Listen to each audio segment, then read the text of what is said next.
Just crouched down in front of my 5x10 trailer here. It sits on an aluminum frame. It's fully insulated. I'll give you guys the full tour of this thing. But first, I'm just about to finish off a fresh paint job I've put on this thing with some of this stone shield. This is a paintable rocker guard. It's just going to go on a few key wear areas.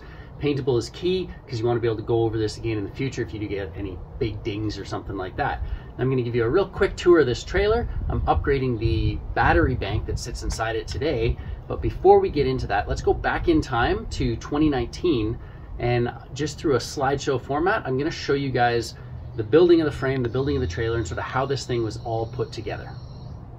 To start off with, the trailer frame is made out of aluminum square tube. This is a 6061 alloy. The tongue looks like it's sticking way out the front here. That is not cut or welded anywhere along the bottom. It's upside down in this image, so you don't want any stress cracks to propagate along that, so that's why I left it uncut or welded along the bottom. Those 45s in, looking nice at the front. Here's the Timbren Axel-Less suspension sitting off the bottom there. Just sort of seeing how that sits with the trailer with it upside down here. The stuff rides really, really smooth, and in this shot you can see the axle is up against the frame, not between the tires, for better ground clearance. That's just a gusset. Bottom front corners, again, you want to spread out any weld stresses. These little jacks are on the back. If you're not hooked up to a vehicle, you can keep it steady. There's the floor. So to hook the floor up onto this thing, I used birch, like cabinet grade plywood, and I didn't want to use stainless steels for dissimilar metals into the frame, so I used these aluminum rivets. I actually, like you can see, I routed down those holes so it all sits flush, and of course before I actually riveted it onto the trailer, I sealed the plywood top, bottom, and around everything so that just in case water gets to it, it's all protected. Here's the underside where I'm putting that extruded polystyrene foam. Stuff does not absorb any water, and it's all sealed in around the edges with caulking, and then I ended up painting over it with a protective coat after. Here's the trailer starting to come together, just sort of forming out what it's going to look like. I'm taking advantage of that front space so that, you know, you need the turn radius of a long tongue. You might as well have that sort of alcove at the front where it 45s into what turns into a front seat. Here's some backing for the wheel arches as the foam's going in there. This is what I hooked the trailer jack into. I'll just get a little closer shot of the welds on that. I was quite happy with how it welded that thicker material. This is the crowning jewel of the trailer, my sunroof. Took a lot of effort to sort of engineer this to be waterproof. There I am looking very proud of my hole in the roof, which I then had to spend a lot of time and effort, you know, closing back up. Basically just put like a little rim around the entire edge like this. And you can see that sunroof itself has a really nice, I sort of routed it out so that the piece of glass you're looking at here is double pane, argon filled, and I got it custom made where the outer glass was bigger around than the inner glass so that it can sit like this. Really happy with how that turned out. I haven't had any leaks or problems with that, and it's double pane so it doesn't fog up. It's pretty cool. There's just looking out the roof there. See the wires hanging down from some lights.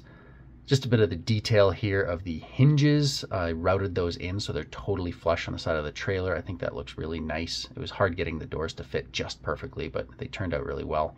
Those little voids in the door there I ended up filling with foam. And here I am using the flat bottom of the trailer as like a bit of a jig, the battery holding everything down. So there it is. Final product. I painted everything with Benjamin Moore's KP22, which is a metal paint, really shiny, really glossy, really hard, just not quite as flexible. So that's where it's typically not used on wood, but it worked out really, really good on this trailer. And here I am just masking it off for all of that rhino liner that you can see around the edge. Just a few final shots of this rhino liner here before we get back to present day.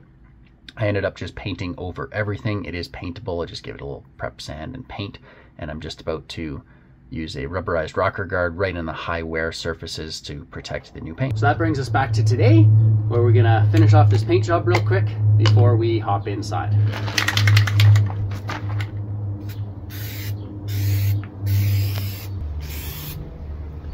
Not half bad. I'll go do the other side.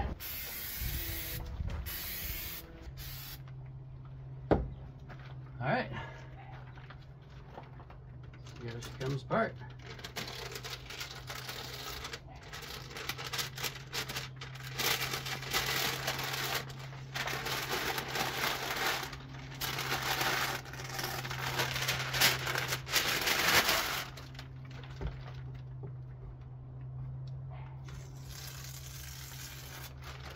Ooh, yeah.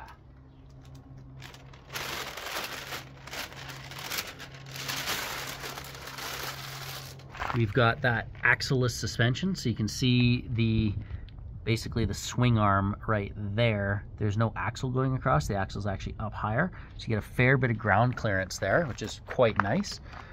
I believe this guy opens like that. There's your HEPA filter right in here. So on the inside, you'll see that little green cap. That's for recirculating within if you want. But essentially, you just leave this. It's got a setting where it sits right like that. And now we can draw fresh air in through that, and it HEPA filters and positively pressures the inside. You can plug into shore power right there. Let's just open this guy up like that, and we'll step on in. So I've had this Jackery here for quite a while, and it works great. And right now, I'm just running this fan, as well as these little lights. They're just touch control lights like that. Double pane windows, real good. But this fan, which is totally silent, it's drawing in HEPA filtered air, and that's just positively pressurizing. Just zoom out here. That's just positively pressurizing this entire trailer. So I'm going to set you guys on a tripod here, and we'll show you the new power bank.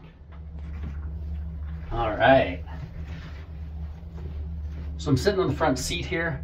Got my touch control lights, double pane windows. If I did close that door, it's got a double pane window in it. We got some tests to do here. Obviously, got a bit of a toaster action going on here. So right now, I'm running this Jackery 500. And in my previous camping trip where I went out in the winter, what I did is I had a diesel heater in here, vented to the outside, and that diesel heater would basically run all night, dry my wetsuit out while I was looking for gold sniping, swimming around.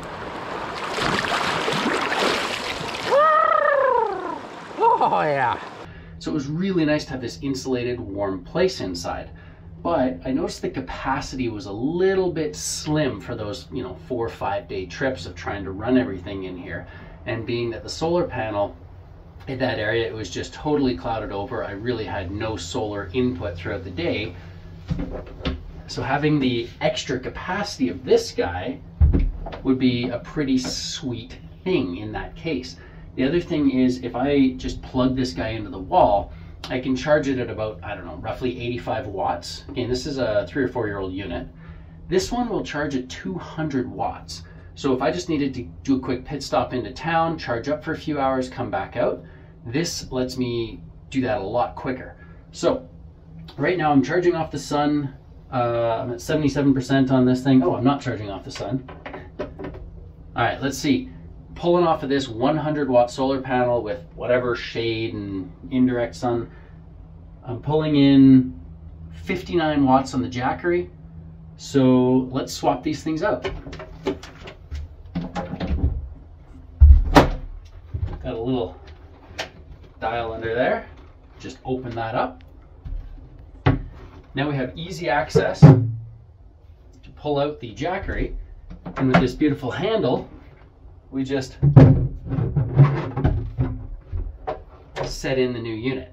But for this, I'm just going to set it up top here so I can sort of show you a little bit more easily what we're working with.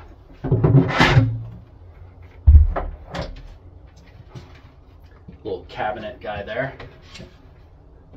Actually, real quick before I show you that, let's just zip in here. So behind this panel is a HEPA filter. If you want to recirculate interior air, it just sucks in air through that, and then that comes out through this fan right there. That locks in, there's your seat. So, Bluetti. Just for reference, this is 6.3 kilograms. And this is 9.6 kilograms, so about 1/3 heavier. It's got more capacity to it, of course. And the biggest thing, like more capacity in that it's just got more juice, a bigger fuel tank. But it also has more powerful inverter. So while this guy is supposed to be able to put out 500 watts, it can go a little bit over that for short bursts. This guy can put out 800 watts, so that gets into some pretty real territory. This toaster When plugged into the wall, I tested the toaster and it's a 730 watt toaster. I thought toasters used more power than that, but it's only 730 watts. So, can we toast? Basically plug on in here. Now, you basically just tap any button and it'll turn the screen on briefly. You gotta press and hold to turn on and off a section. So you've got all your DC stuff right here, you've got all your AC stuff right here. Down she goes. There you can see we are drawing 658, 57, 56, 55, 56. So about 655 watts here. Inside, plugged into wall power, I was drawing 730 watts. So it's fairly close, and I'm definitely feeling that toaster heat coming off the top. Now while that's happening, can I be solar charging it at the same time?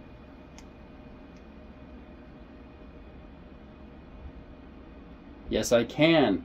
We've got a solar input here. 61 watts going in, 653 watts going out. I'm toasting bread, I'm recharging. Everything's good. Let's cancel the toasting. There we go, and our solar input is unchanged, so you can definitely simultaneously charge and use this at the same time. Knowing that we can both charge this and run an appliance at the same time means that if you had a solar panel, folding solar panel out in the field, and you plugged into your 12 volt right here, you could run a bilge pump pretty much indefinitely off the sun with this device, which is pretty cool. Now, the big kahuna. This machine is not rated for a kettle. I tested the kettle on the power meter here. It draws 1,402 watts, 1,400 watts. What happens if we plug a 1,400 watt kettle into an 800 watt inverter? What happens? Obviously, it's got a safety thing built in. Just says overload right there. So I'm going to turn off the kettle. Press this button, overload goes away. Press it again. Oh. Press it again, it turns back on. And now we can get right back to using our toaster, which is within that rating of about 800 watts for this machine. Pretty cool stuff. Definitely a nice upgrade to have that added battery capacity. And there's one more little trick feature to this thing, which is if you turn on this DC area. Now we've got 100 watt power delivery. Let me show you this. We just come in here. So we're gonna zoom in a little bit. Right here, 100 watt power delivery. You can charge your laptop straight off of this. It'll be just fine. Of course, you've got a nice bright light over here. Press and hold to stop, and if you just press it a few times, that cycles through like an SOS and a strobe function. Of course, our toast has just popped up over there, and this is the crowning jewel right there. Output, 15 watt wireless charging. I'm filming with my phone right now, so I can't demonstrate, but you set your phone on top of here, so long as this DC area is turned on, and you can legit charge your phone on top of this power bank. So there you have it. The Bluetti EB70S.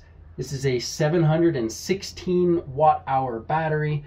I'd say the cool differentiating factor about it, other than of course my little wireless charging pad on top, is the batteries that are within this machine are supposed to be able to cycle 2,500 times before they reach their 80% rated capacity. So all batteries will degrade over time. At the end of your 2,500 cycles of this thing, which I forget the math, it's something like 7 or 8 years if you like fully discharged it every single day. That's still, you've still got 80% capacity at that point. So after 7 years of using this full time, all the way draining it, you would still have the same capacity as a 500, watt hour unit. So that's pretty cool. And this will just plug right into my trailer here. The only thing that I did notice is that these little DC output ports, they seem to be one size smaller than the ones I used to have here on the Jackery. So anyone who's making a switch from a smaller unit to a bigger unit like this, just double check how big these ports are. because the ones on the Jackery, I think they're 6mm, and these seem to fit slightly differently. They might be 5mm ports. That is basically my observations of the power bank. And of course, you got to learn a little bit more about how this trailer was built originally. I hope you were entertained, and until the next time, cheers and thank you for watching.